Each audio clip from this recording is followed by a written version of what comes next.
എന്താണ് നോട്ട? തെരഞ്ഞെടുപ്പിൽ മത്സരിക്കുന്ന സ്ഥാനാർത്ഥികൾ തനിക്ക് യോഗ്യരല്ല എന്ന് തോന്നിയാൽ അവരെ എല്ലാവരെയും നിരാകരിച്ച് ഒരാൾക്ക് വോട്ട് രേഖപ്പെടുത്താം. അതാണ് NOTA. None of the above. ഇവരാരുമല്ല എന്ന് വോട്ട് രേഖപ്പെടുത്തുകയാണ് നിഷേധ വോട്ടിലൂടെ ചെയ്യുന്നത്. 2013 സെപ്റ്റംബർ 27 സുപ്രീം കോടതി വിധിയിലൂടെയാണ് നോട്ട ഇന്ത്യയിൽ നിലവിൽ വരുന്നത്.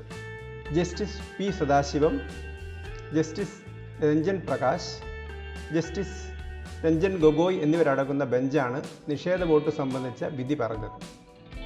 People's union for civil liberties PUCL ആണ് നോട്ടയ്ക്കായി പൊതു താൽപ്പര്യ ഹർജി നൽകിയത്. അടിയന്തരാവസ്ഥക്കാലത്ത് ജയപ്രകാശ് നാരായണന്റെ നേതൃത്വത്തിലായിരുന്നു PUCL രൂപീകരിച്ചത്. ഇന്ത്യയിൽ ആദ്യമായി നോട്ട നടപ്പിലാക്കിയത് 2013 2013 ഡൽഹി, ഛത്തീസ്ഗഡ്, മധ്യപ്രദേശ്, രാജസ്ഥാൻ സംസ്ഥാന നിയമസഭകളിലേക്ക് നടന്ന തെരഞ്ഞെടുപ്പിലാണ് നോട്ട നടപ്പിലാക്കിയത്.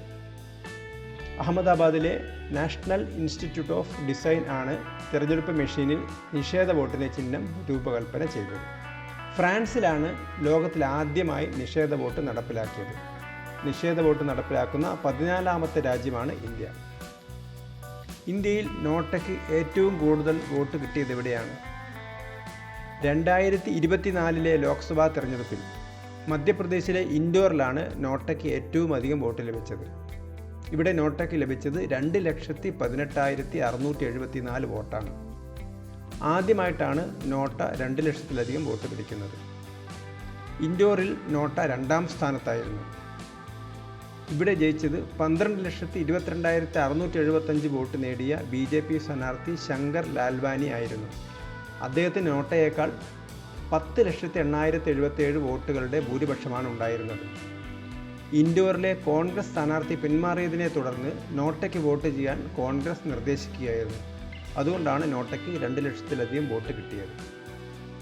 നോട്ട വരുന്നതിന് മുമ്പ് പോളിംഗ് ബൂത്തിൽ എത്തിയിട്ടും വോട്ട് ചെയ്യാത്തവരുടെ പേര് രേഖപ്പെടുത്തി വെക്കുമായിരുന്നു. വോട്ട് ചെയ്യുന്നവരുടെ സ്വകാര്യത സംരക്ഷിക്കുന്നത് പോലെ വോട്ട് ചെയ്യാത്തവരുടെയും സ്വകാര്യത സംരക്ഷിക്കുവാനാണ് നോട്ട ഏർപ്പെടുത്തിയത്.